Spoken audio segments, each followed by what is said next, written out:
팬 여러분 안녕하십니까. K리그1 10라운드 5월 5일 어린이날에 열렸던 10라운드가 종료됐고 이제는 어버이날에 열릴 11라운드 프리뷰를 시작해보도록 하겠습니다. 우선은 5월 5일 어린이날에 열렸던 10라운드 결과부터 체크를 해보도록 하겠습니다. 첫 번째 경기는 전북현대와 에피소울의 경기였습니다. 전북현대 류재문 선수가 코너킥 상황에서 헤딩골 만들어내면서 1대0 앞서 나갔던 전북현대지만 후반 종료 직전 박동진 선수 역시 헤딩골로 동점골을 만들어내면서 1대1 동점이 됐습니다. 박동진 선수가 이날 공격적인 측면에서 굉장히 좋은 모습 보여줬는데요. 그래서 개인적인 MVP는 박동진 선수를 선택했습니다. 다음 경기 넘어가 보겠습니다. 다음 경기는 성남FC와 제주유나이티드의 경기였습니다. 탄천 종합운동장에서 벌어졌던 경기고요. 전반 18분과 전반 26분 각각 조나탄 링 선수와 제르소 선수가 득점에 성공하면서 2대0 제주유나이티드가 앞서 나갔는데요. 이후에 전반 39분 김동준 선수가 PK를 내주게 되면서 수비수 김민혁 선수가 PK를 성공을 시켰고요. 이후에는 별다른 상황이 나오지 않으면서 2대1 제주유나이티드가 승리를 가져갔습니다. 개인적인 MVP는 제르소 선수였습니다. 다음 경기입니다. 수원삼성과 울산현대의 경기였는데요. 수원삼성 사리시 선수가 63분 울산현대의 울산현대에 대한 수적 2위를 활용하면서 득점에 성공했습니다. MVP는 사리시 선수입니다. 자, 다음입니다. 포항스틸러스와 대구FC의 경기인데요. 포항스틸러스의 고영준 선수가 71분 득점을 만들어냈지만 90분 그리고 추가 시간 2분 정도 지나는 즈음에 오승훈 선수의 헤더를 황재원 선수 맞고 들어가면서 1대1 동점으로 종료됐습니다. 오승훈 선수 개인적인 MVP로 선정을 했습니다. 자, 다음 경기 보겠습니다. 수원FC와 인천유나이티드의 경기인데요. 전반 40분 이명주 선수의 선취골, 그러나 김현 선수가 동점골을 넣으면서 전반전은 1대1로 종료됐는데요. 이후 후반 57분에 이승우 선수가 득점을 성공해내면서 수원FC가 홈에서 승리를 하나 싶었지만 인천 유나이티드가 2번 내지는 3번 정도의 옵사이드 골 취소가 있었고 결국은 추가 시간 4분에 무거서 선수가 동점골 만들어내면서 2대2 동점으로 인천 유나이티드가 무승부를 가져가게 됐습니다. 수원FC 입장에서는 패배와 같은 무승부가 됐을 것이고 인천 유나이티드 입장에서는 승리와 같은 무승부가 되지 않았을까 싶고요. MVP는 무거서 선수입니다. 다음은 김천성무와 강원FC의 경기입니다. 조규성 선수가 후반 62분 페널티킥 성공시키면서 1대0 김천성무가 승리를 가져갔고요. 개인적인 MVP는 조규성 선수였습니다. 그렇게 해서 승부 예측을 보겠습니다. 승부 예측 지난 라운드까지 2라운드 연속으로 5경기를 마쳤는데 이번에는 성남FC와 제주유나이티드의 경기 제주유나이티드 승을 빼고는 전체 다 승부 예측이 틀렸습니다. 이렇게까지 틀릴 거로 생각 못했는데 이번에 무승부도 좀 많이 나왔고 다른 여러가지 경기에서 예상을 하지 못했던 결과들이 많이 나오면서 승부 예측은 6분의 1의 확률을 가져가게 됐습니다. 자, 그러면 이제는 11라운드 프리뷰 시작해보도록 하겠습니다. 11라운드 첫 번째 경기는 대구FC와 수원삼성의 경기입니다. 지난 시즌 전적 2승 1무패로 대구FC가 조금 더 우세를 가져갔고요. 다만 두 팀의 현재 순위는 11위와 10위, 약간은 아쉬운 순위라고 할 수 있겠습니다. 관전 포인트 보겠습니다. 먼저 대구FC입니다. 대구FC는 마지막 극장골로 오히려 분위기를 탈 수도 있게 됐습니다. 세징야의 복귀 역시 분명한 기폭제가 될 수 있을 것으로 보이는데 과연 수원삼성까지 잡아내면서 리그에서도 상승세를 이어나갈 수 있을지 이 점을 지켜보시면 좋을 것 같고요. 수원삼성 그날 이후로 그로닝을 볼 수 없었다. 사실 그로닝 선수가 부상이 있었다고 얘기를 할 수도 있지만 결국은 전반 종료도 되기 전에 오형규 선수와 교체가 되었기 때문에 그로닝 선수의 모습을 앞으로 좀 많이 볼 수 있을까라는 생각이 좀 드는 경기가 바로 지난 경기였고요. 다만 어린이날 5월 5일의 경기에서 중원에서의 힘 부족이 보였습니다. 사실 울산현대는 한 명이 퇴장당하면서 수적 우위를 가지고 갔던 수원삼성인데 중원에서 경기를 아주 잘 풀어나갔다고 하기에는 약간은 아쉬움이 있었던 경기였기 때문에 중원에서의 힘 부족 이런 단점들을 사이사이에서 잘 보완을 해줘야 되지 않을까 싶습니다. 자, 그러면 예상 라인업 보도록 하겠습니다. 먼저 대구FC 보도록 하겠습니다. 오승훈 골키퍼, 백스리에는 김진혁, 홍정훈, 정태욱, 윙백에는 홍철과 황재원, 중원에는 라마스와 이진용, 이선에는 세징야와 고재현, 톱에는 제카입니다. 제카 선수는 계속해서 지속적으로 좋은 모습을 보여주고 있고요.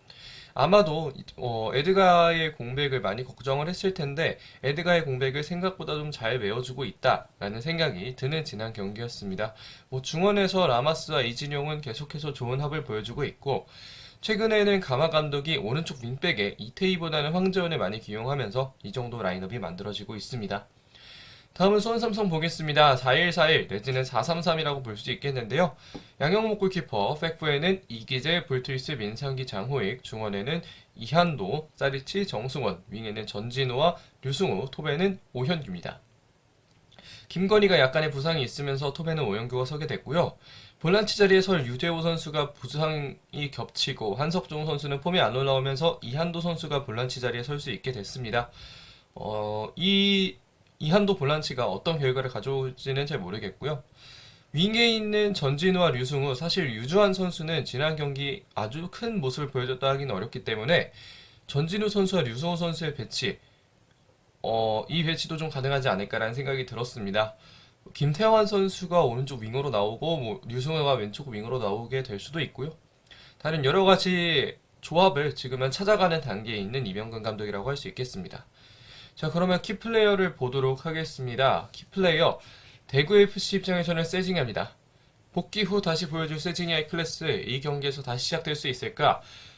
지난 경기 이제 교체로 출전을 했던 세징야 선수고 이 경기는 교체로 출전을 하거나 아니면 선발로 출전을 할 수도 있겠는데 세징야 선수의 폼이 올라와야 대구FC의 폼 역시 올라올 수 있다는 것을 많은 분들이 알고 계실 것이고 그것이 실제이기도 합니다. 과연 세징야 선수가 어떤 폼을 보여주게 될지 이 점 한번 지켜보면 좋을 것 같고요.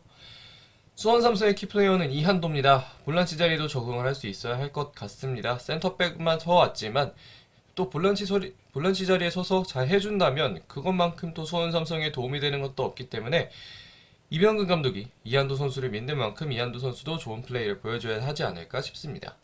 자, 그러면 대구FC와 수원 삼성의 프리뷰는 이 정도까지 하겠습니다. 자, 다음 경기 강원FC와 울산현대의 경기입니다. 강원FC의 현재 순위는 9위, 울산현대의 현재 순위는 1위이고요. 지난 시즌 전적 1무 2패, 홈팀 입장에서 1무 2패, 울산현대는 2승을 거두면서 지난 시즌 우위를 가져갔던 울산현대입니다. 자, 그러면 관전 포인트를 보면서 말씀을 드리도록 하겠습니다. 먼저 강원FC입니다. 강원FC 톱 2명의 선수가 빠지면서 색채는 분명해졌습니다. 양현준과 김대원의 활약이 절실해진 상황인데요. 이런 상황에서는 한 발씩 더 뛰어줘야 공격 상황에서 양현준과 김대원을 도와서 미드필더들이 득점을 만들어낼 수 있고 수비 상황에서 역시 비슷한 상황을 만들어줄 수 있겠습니다. 다음은 울산현대입니다. 울산현대 체력 조화가 너무나 잘 보이는 상황인데요. 이 경기 이후에 푹 쉴 수 있다면 정말 좋겠다라는 생각이 들었고 다만 수비진 구성 임종훈 선수가 부상을 당하면서 김기희 선수와 함께 센터백 2명이 빠지면서 수비진 구성이 굉장히 어렵게 됐습니다. 사실 이 경기 이후에 5월 8일에 경기가 있고 5월 14일 내지는 5월 15일에 경기를 하게 되는데 이 경기 전까지 울산현대가 좋은 분위기를 가지고 가려면 강원FC를 꼭 잡아야 할 수 있겠습니다. 자, 그러면 이제 예상 라인업 보면서 말씀을 드리도록 하겠습니다. 먼저 강원FC의 라인업인데요. 유상훈 골키퍼, 백스리에는 윤석영, 김영빈, 임창우, 윙백에는 강지훈과 정승용, 중원에 코바야시, 김동현, 서민호, 투톱은 양현준과 김대원입니다. 지난 경기 라인업과 동률이고요. 전술적인 부분을 살펴보자면 지금 양현준과 김대원이 두 선수 모두 전문 톱이 아니기 때문에 중원에서 2명이 버텨주면 1명이 올라와서 3명이 스위칭을 하는 형태로 좀 공격이 진행되고 있고요. 수비적인 측면에서는 최용수 감독의 전술이 그대로 계속해서 적용이 되고 있고 서울에서 봤었던 3-5-2랑은 약간 다르게 보이긴 하지만 다른 여러 가지 측면에서 또 다른 공격적인 패턴을 만들어가고 있는 최용수 감독의 강원이라고 할 수 있겠고요. 울산 라인업을 보면 조현욱 골키퍼, 왼쪽부터 이명재, 김영권, 원두재, 서령우, 중원에는 박용우, 이규성, 아마노, 윙에는 바쿠와 엄원상, 톱에는 레오나르도입니다. 지난 경기는 제로톱 시스템 가져가면서 스위칭을 많이 가져갔던 울산현대인데 아마도 이번 경기에서는 레오나르도 선수가 정상적으로 출전을 하면서 선발 출전을 하면서 경기에 나설 수 있을 것으로 보이고요. 다만 이제 박용우 선수의 몸 상태, 지난 경기 출전을 하지 않았기 때문에 박용우 선수의 몸 상태는 약간 좀 염려가 되고, 박용우 선수가 출전하지 못한다면 뭐 고명진, 이규성 아니면 뭐 신영민 선수가 들어올 수도 있겠고, 라인업 구성에서 약간은 어려움이 있을 수 있지만 울산현대는 뭐 그러한 방식으로 라인업을 만들어갈 수 있지 않을까 싶고요. 자, 그러면 키플레이어 보도록 하겠습니다. 키플레이어 강원FC는 양현준 선수입니다. 양현준 선수는 공격 상황에서 이제 보다 더 많은 영향력을 끼쳐야 하게 되는데, 이제는 양현준 선수가 끌고 가야 합니다. 강원FC의 공격, 사실 이정엽 선수가 득점은 없다고 해도 공격 상황에서 해주는 바가 많았는데, 포스트 플레이나 이런 점에서 해주는 게 많았는데 그 점을 해줄 선수가 없기 때문에 양현준 선수가 본인의 스피드나 개인 기량으로 뚫어내야 하는 그런 수비 상황에서의 뭐 상대팀 입장에서의 수비 상황, 공격 상황, 강원 입장에서는 공격 상황에서 그런 점들이 좀 많이 보여야 하게 됐는데, 과연 양현준 선수가 얼마나 좋은 모습 보여주느냐에 따라서 어떤 결과가 나올지가 갈릴 수 있을 것 같고요. 다음은 울산현대입니다. 아마노 선수인데요. 강원의 수비벽은 상당히 두텁습니다. 최용수 감독의 전술상 그렇게 나올 수밖에 없는데, 그러한 것을 뚫을 방법은 아마노 선수의 창의력이 아닐까 싶고, 그런 점을 아마노 선수가 얼마나 잘 뚫어낼 수 있을지 울산현대의 홍명보 감독 입장에서는 이런 점을 가장 좀 크게 고려를 하지 않을까 싶습니다. 자, 그러면 강원FC와 울산현대의 경기 프리뷰 이 정도까지 보도록 하겠습니다. 자, 다음 경기 넘어가 보겠습니다. 다음 경기는 FC서울과 수원FC의 경기입니다. FC서울의 현재 순위는 8위, 수원FC의 현재 순위는 7위이고요. 지난 시즌 전적은 2승 1무로 FC서울이 앞서 나갔습니다.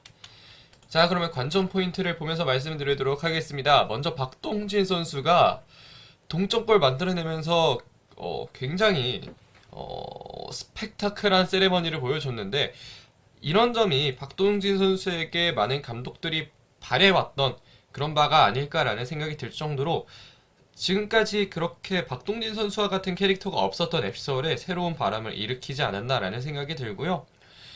오스마르 선수가 손가락 골절상으로 이제 약간은 경기에 뛰기 쉬운 상태는 아니다라는 이야기가 있어서, 과연 오스마르 선수가 언제쯤 복귀를 하게 될까가 중요해 보이긴 합니다. 사실 뭐 강상희 선수가 오스마르 선수 대신에 들어와서 이한범 선수의 파트너로서 좋은 모습 보여주긴 했지만, 또 오스마르가 보여주는 빌드업 상황에서의 능력도 굉장히 중요하기 때문에 오스마르 선수의 복귀를 또 많은 분들이 바라지 않을까 싶고요. 황인범 선수는 후반이 시작하면서 동시에 들어가게 됐습니다. 그렇게 하면서 FC서울에서의 데뷔전을 가져가게 됐는데, 과연 황인범 선수가 수원FC전에는 선발 출전을 할 수 있을지 지켜보도록 하겠고요. 수원FC는 이승우를 잘 살리는 포지셔닝 몇 번씩 강조를 했지만, 이승우 선수를 잘 살릴 수 있는 포지션은 역시 가운데에서 약간의 프리롤 성격을 주면서 이승우 선수가 할 수 있는 것을 다 할 수 있게 도와주는 게 되지 않았나 싶고요. 수비는 뭐 어떻게 안 될까? 사실 수비가 너무나 안 좋습니다. 인천 유나이티드에게 비기긴 했지만 마지막에 3번을 실점하고 그 중에 2번이 옵사이드였기 때문에, 그래서 사실 실점을 한 점만 한 거지. 사실 수원FC의 수비가 아주 좋은 상황이라고 하기에는 좀 많이 어려움이 있기 때문에, 과연 수원FC의 수비는 언제쯤 폼이 올라올까? 지금이 디폴트라면 언제쯤 업그레이드가 될까? 라는 생각이 좀 많이 드는 상황입니다. 다만 이제 라스 선수만 올라오게 된다면 공격력이 좋아지면서 수비력의 이 문제도 어느 정도는 상쇄되지 않을까 싶은데요. 김현 선수도 득점포를 계속해서 가동하고 있고, 이승우 선수는 뭐 계속해서 좋은 모습 보여주고 있기 때문에 라스 선수만 터진다면 수원FC의 걱정은 조금은 줄어들 수 있지 않을까 싶습니다. 자, 그러면 예상 라인업 보면서 말씀을 드리도록 하겠습니다. 먼저 FC서울인데요. 양한미 골키퍼, 백보에는 이태석, 이한범, 강상희, 윤종규, 중원에는 기성용, 팔루세비치, 황인범, 윙에는 나상호와 조영욱, 톱에는 박동진입니다. 제가 그림에는 강상희, 이한범을 해놨고 말씀드릴 때는 이한범, 강상희로 말씀을 드린 이유는 뭐 이 두 선수 모두 양쪽 어느 곳에 서도 괜찮은 선수들이기 때문에 그렇게 좀 배치를 했고요. 중원에는 역시 한승규 선수 대신에 황인범 선수가 들어온 것이 좀 눈에 띕니다. 중원에서 황인범 선수가 계속해서 좀 합을 맞춰오게 된다면 황인범 선수의 폼도 올라오고 앱서울의 중원 뎁스도 약간은 좀 더 올라올 수 있지 않을까 싶고요. 톱에 박동진 선수가 들어와서 괜찮은 모습 보여주게 되면서 조영욱 선수를 본래 포지션인 윙으로 다시 돌릴 수 있게 되었고, 그렇게 되면 앱서울의 공격 라인업은 한층 더 많이 올라올 수 있지 않을까라는 생각을 하게 됩니다. 그러면서 서울의 라인업은 계속해서 좀 더 업그레이드를 하고 있고요. 이제는 수원FC 라인업 보겠습니다. 먼저 유형 골키퍼 백3 내지는 다이아몬드 4-4-2로 나설 것으로 보일 때 백3를 기준으로 설명을 드리면 잭슨, 김건웅, 곽윤호, 윙백에는 박민규와 정동호, 중원에는 박주호, 니실라, 그리고 한층 더 위에 이승우 선수가 프리롤 내지는 공격형 미드필더로 뛰게 되겠고요. 투톱에는 라스와 김현입니다. 사실 원톱인 팀을 상대로는 다이아몬드 4-4-2를 가동한다, 혹은 투톱인 팀을 상대로는 3백을 가동한다 라는 다른 여러가지 방법으로 설명을 할 수도 있겠지만, 사실 원톱이든 투톱이든 수원FC가 감당을 하기 어려워하는 건 둘 다 매한가지입니다. 그렇다면 그냥 다이아몬드 4-4-2 내지는 3-5-2로 나온다고 가정을 했을 때 김건웅 선수가 위로 올라오느냐 안 올라오느냐 정도의 차이만 있을 뿐, 수원FC는 어떻게 하든 좀 어려워할 것이 분명하고요. 이 점이 김도균 감독의 수비 전술의 부재인지 아니면 수비수 선수들의 전체적인 클래스가 낮은 것인지는 정확히 어떤 것이다 라고 지금 설명하기에는 조금 어려운 부분이 없지 않아 있지만, 어쨌든 수원의 입장에서는 공격도 공격이지만 어떻게 보면 수비에서도 좀 더 신경을 써줘야 하고, 유현 선수도 그런 부분에서 약간은 집중력을 올려줘야 되지 않을까 라는 생각이 듭니다. 사실 유현 선수가 상당한 베테랑이기 때문에 고도의 집중력을 요구하는 게 조금은 어려울 수도 있지만, 그래도 우리가 유현 선수에게 기대하는 그런 기대점을 충족시키기 위해서는 유현 선수가 조금 더 집중력을 가져가야 할 것 같습니다. 자, 그러면 키플레이어 보면서 좀 말씀을 드리겠는데요. 앱서울 박동진 선수입니다. 굉장히 새로운 앱서울의 공격 스타일이 박동진 선수로부터 야기가 됐는데, 박동진 선수가 지금처럼 계속해서 추가적으로 후반 막판의 모습, 이런 모습들을 계속해서 보여준다면 앱서울은 새로운 히든 카드를 가지고 상대 팀의 수비 라인을 한층 더 깊게 무기를 사용할 수 있을 것 같습니다. 박동진 선수가 이 헤더만 좋은 게 아니라 흔히 말하는 빠따도 좋은 선수이기 때문에 다른 여러 가지 공격 상황에서 다양한 공격 카드를 줄 수 있지 않을까 싶고요. 다음은 수원FC는 이승우 선수입니다. 수원FC 공격 라인 중 현재 최고의 폼을 달리고 있는 이승우 선수는 서울의 백4를 뚫기 위한 최고의 무기가 될 수 있지 않을까 싶어서 이 정도까지 이승우 선수를 한번 다뤄봤고요. 그러면 지금까지만 서울과 수원FC의 경기 프리뷰를 진행해 보도록 하겠습니다. 자, 다음 경기 넘어가 보겠습니다. 다음 경기는 인천 유나이티드와 전북현대의 경기입니다. 인천 유나이티드의 현재 순위는 2위, 전북현대의 현재 순위는 6위가 되겠고요. 지난 시즌 전적 전북현대가 2승을 가져갔습니다. 자, 그러면 관점 포인트를 보면서 말씀드리겠습니다. 먼저 인천 유나이티드인데요. 인천 유나이티드는 팀이 견고해지는 걸 계속해서 느낄 수가 있습니다. 지난 수원FC와의 경기에서도 그랬고, 지금까지 경기를 봐오면서 좀 느꼈던 바가 인천 유나이티드가 점점 더 견고해지고 있구나 라는 생각이었고요. 무고사는 무고사다 라는 생각이 들 만큼 무고사 선수의 폼은 굉장히 좋습니다.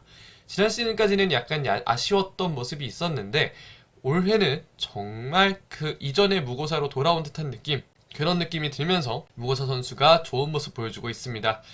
과연 전북까지 잡으면서 2위 자리를 공고히 할 수 있을지도 계속해서 좀 지켜봐야겠는데, 인천 유나이티드가 어떤 경기를 할지 좀 기대가 되고요. 다음은 전북현대입니다. 진짜 송범근을 로테로 돌린다고 송범근 선수가 로테이션을 돌리겠다 이런 이야기가 있었고, 바로 지난 경기에서도 송범근 선수 대신에 이범수 선수가 나왔는데요.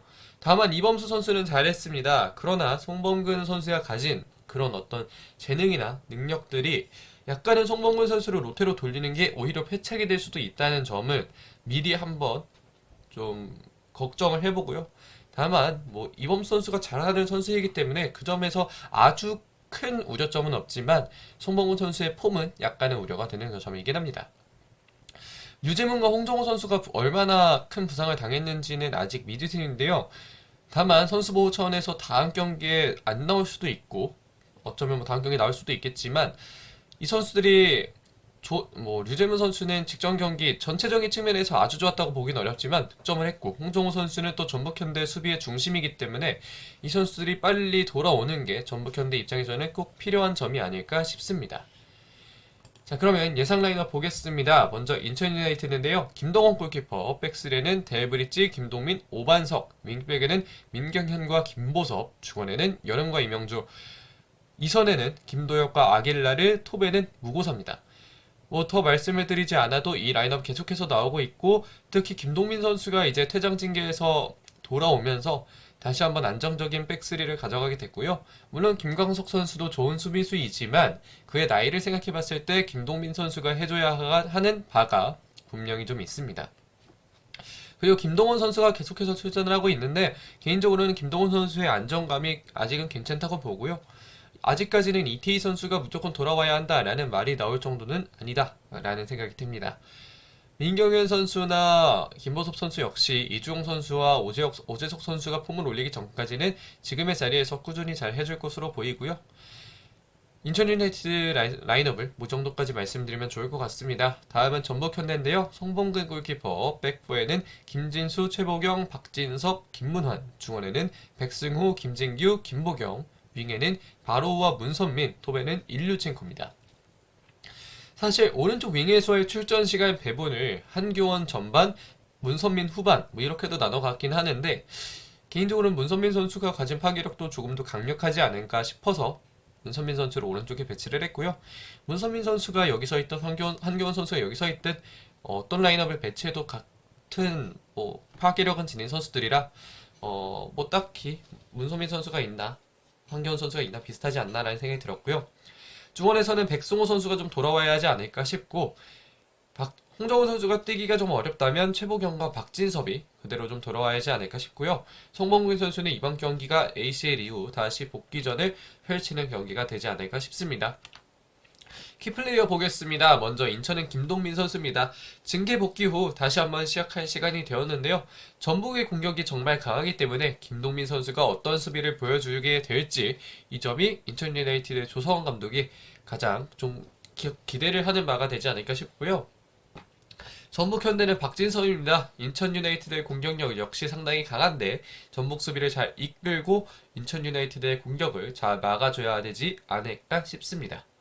자, 그러면 인천 유나이티드와 전북 현대의 경기 프리뷰 이 정도까지 하겠고요. 다음 경기는 제주 유나이티드와 김천 상무의 경기입니다. 제주 유나이티드의 현재 순위는 4위, 김천 상무의 현재 순위는 5위고요.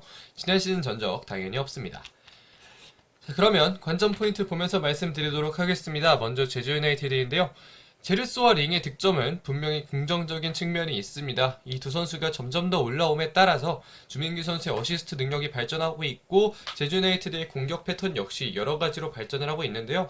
과연 제르소와 링의 득점이 얼마나 계속해서 터지면서 제주 유나이티드의 공격을 이끌게 될지 기대를 해보면 좋을 것 같습니다. 다만 지난 경기 김동준 선수가 PK를 내줬던 점은 조금은 아쉬웠는데 이런 점이 최대한 줄어들어야 제주 유나이티드가 아시아 챔피언스리그권에 계속해서 도전을 할 수 있을 것으로 보입니다. 자, 그러면 이제 김천 상무 보겠습니다. 먼저 조규성이 점점 더 진화를 하고 있습니다. PK도 지난 경기에 실축이 있었지만 바로 다음 경기였던 어린이날 경기에 조규성 선수가 그냥 PK를 성공시키면서 주변의 우려를 불식시켰고요. 그만큼 조규성 선수가 점점 더 올라오고 있지 않나라는 생각이 들었습니다. 권창훈이 조금 더 잘 보이면 정말 좋겠지만 권창훈이 아직까지는 잘 보이지 않는다는 것이 조금은 아쉬운 점이 되겠고요. 그래도 강인성 선수의 폼도 역시 함께 올라온다는 점은 분명 좋은 점이 아닐까 싶습니다. 자, 그러면 예상 라인업 보도록 하겠습니다. 예상 라인업 제주 유나이티드부터 보도록 하겠습니다. 제주 유나이티드 김동준 골키퍼, 백스리에는 정훈, 김호규, 이지솔, 윙백에는 정호재와 안현범, 중원에는 최용준과 이창민, 윙에는 제르소와 링, 톱에는 주민규입니다. 이게 제가 김봉수 선수가 아웃된 걸 하이라이트로밖에 못 봐서 김봉수 선수가 부상으로 나간 것인지 이지솔 선수가 그냥 수비 강화를 위해 들어온 것인지는 잘 모르겠는데 모 기사에서 김봉수 선수가 부상이라는 이야기가 있어서 일단은 이지솔 선수를 넣어봤고요. 나머지 라인업은 뭐 비슷합니다. 이창민, 최영준 내지는 최영준 자리에 뭐 다른 선수 나올 수 있긴 하지만 지금까지는 이창민, 최영준 조합이 가장 안정적이라고 볼 수 있겠고요. 제주 유나이티드는 뭐 별다른 변화는 크게 없습니다.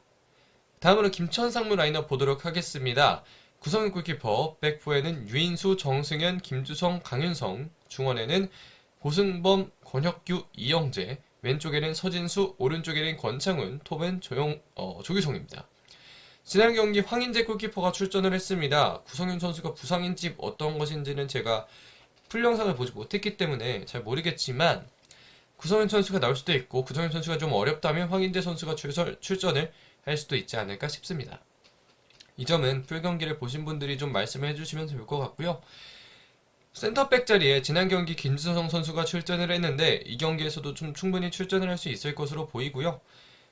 왼쪽에 서진수가 계속해서 좀 좋은 모습 보여주면 좋겠고 김경민 선수나 서진수 선수가 왼쪽에서 도움을 줘야 권창훈 선수도 동시에 살아날 수 있다는 점을 많은 분들도 다 알고 계시지 않을까 싶고요. 김주성 내지는 뭐 이 자리에 박지수, 하창래 다른 여러 가지 선수들이 계속해서 들어올 수 있기 때문에 뭐 이 점은 센터백 자리에서 정승현 선수와 누가 파트너를 맞추는지만 판단을 해보면 좋지 않을까 싶습니다. 자, 그러면 키플레이어 보도록 하겠습니다. 키플레이어 제주 유나이티드는 링 선수를 뽑아봤습니다. 김천의 측면 수비 생각보다 약합니다. 유인수와 강윤성 조합이 계속해서 올라오고는 있지만 그래도 링 선수가 충분히 뚫어낼 수 있지 않을까 싶고 링이 이 점을 얼마나 잘 공략하는지에 따라서 제주 유나이티드의 공격이 얼마나 잘 풀리는지도 갈릴 수 있을 것 같고요. 김천 상무의 키플레이어는 조규성 선수입니다. 명실상부한 국내 최고의 스트라이커, PK 자신감까지 되찾았기 때문에 조규성 선수가 공격 상황에서 얼마나 잘 풀어주는지에 따라서 김천 상무 역시 대등한 경기를 펼칠 수 있을 것으로 보입니다. 자, 그러면 제주 유나이티드와 김천 상무의 경기 이 정도까지 보도록 하겠고요. 다음 경기 포항 스틸러스와 성남FC의 경기입니다. 포항 스틸러스의 현재 순위는 3위, 성남FC의 현재 순위는 12위인데요. 지난 시즌 전적 성남FC가 포항 스틸러스를 상대로 좋은 모습을 보여줬습니다. 자, 관전 포인트 보면서 말씀을 드리도록 하겠습니다. 먼저 이호재, 모세스, 포항의 톱 찾기는 지속되고 있습니다. 이제는 이승모 선수를 본인의 자리인 3선으로 돌려줄 때가 오지 않았나 싶고요. 그런 측면에서 이호재 선수 혹은 모세스 선수가 포항의 톱으로 계속해서 들어올 수 있지 않을까 싶은데 우선은 예상 라인을 보면서 조금 더 말씀을 드리도록 하겠고요. 이제 고영준은 21세 이하 자원으로 볼 수만은 없습니다. 그냥 22세 자원이 아니더라도 고영준 선수는 공격형 미드필더에서 충분히 좋은 폼을 보여줄 수 있을 만한 자원이 되겠고 그런 측면에서 포항 스틸러스는 뭐 다른 여러 가지 걱정들은 덜 수 있게 됐다라는 생각이 들었습니다. 다만 그랜트 선수가 왜 빠진진 모르겠지만 그랜트 선수의 복귀 시점이 언제가 되냐도 좀 중요시 보이는데 지난 경기에서는 이제 박승우 선수가 가운데로 들어오고 신광훈 선수가 오른쪽으로 들어왔는데 과연 포항 스틸러스와 성남FC의 경기에서는 그랜트가 들어오면서 본래대로 좀 들어갈 수 있나 아니면 그렇지 못할까라는 좀 그런 관전 포인트가 있겠고요. 성남FC 진심으로 박용지 선수가 쾌차하기를 바라겠습니다. 사실 그 팔꿈치에 맞았기 때문에 박용지 선수가 굉장히 힘들 수도 있는데 아무쪼록 빨리 돌아와서 경기장에서 볼 수 있었으면 좋겠고요.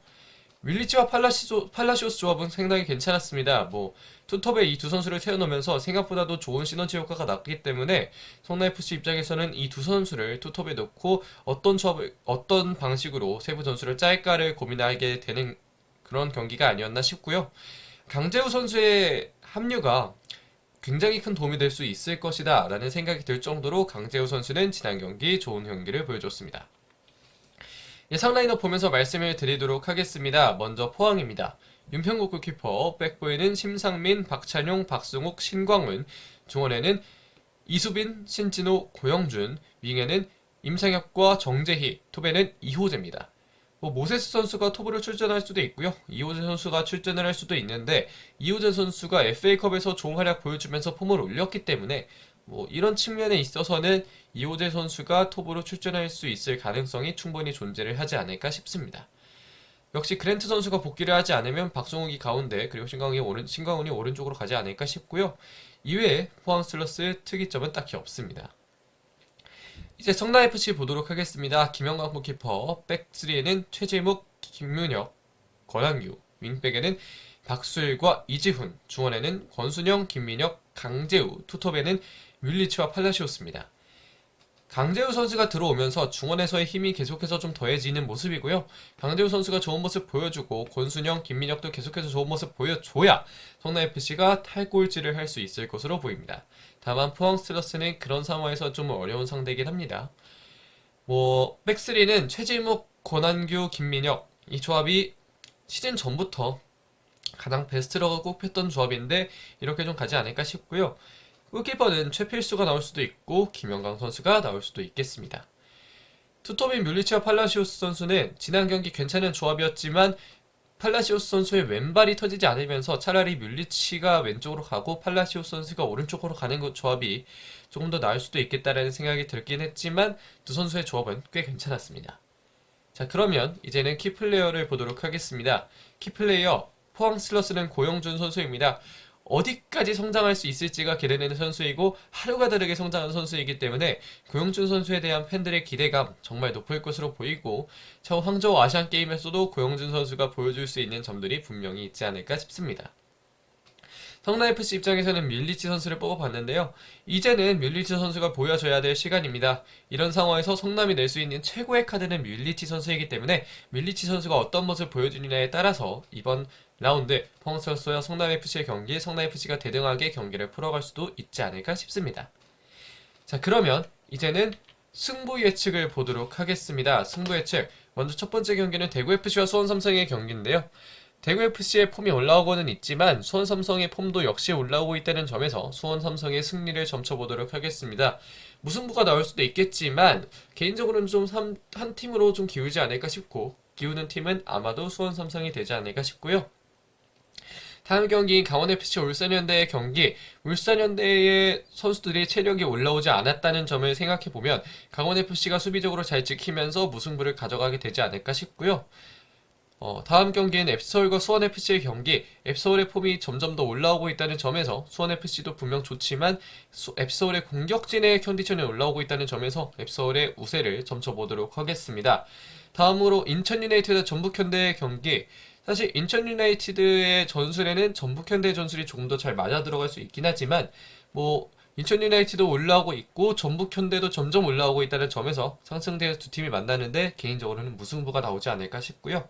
다음 경기는 제주유나이티드와 김천상무의 경기, 제주유나이티드의 폼이 점점 더 올라오고 있다는 점에서 제주유나이티드의 승리를 점쳐보도록 하겠습니다. 다음 경기인 포항 스틸러스와 성남FC의 경기는 포항 스틸러스가 무난하게 승리를 가져가지 않을까 싶습니다. 자, 그러면 승부 예측은 이 정도까지 보도록 하겠습니다. 자, 지금까지 K리그1 11라운드 프리뷰를 해봤습니다. 5월 5일 경기가 종료되고 5월 6일 오전에 바로 프리뷰를 만들고 있는데 역시 오전에 프리뷰 만드는 거 정말 쉽지 않은 일이라는 것을 다시금 느낍니다. 그만큼 연맹이 조금은 어려운 일정을 짜고 있다라는 생각도 좀 동시에 들고요. 아무쪼록 연맹에서는 올스타전 이미 결정된 것이기 때문에 취소하기는 어렵겠지만 그냥 차라리 케인과 손흥민이 손에 손잡고 달리기 이런 점들을 해주는 게 오히려 좀 더 좋지 않을까라는 생각이 들 정도로 연맹이 짠 지금의 일정 정말 어렵습니다. 아무쪼록 또 부상자가 더 많이 나오지 않기를 바라겠고요. 11라운드 프리뷰 이 정도까지 하도록 하겠습니다. 고맙습니다.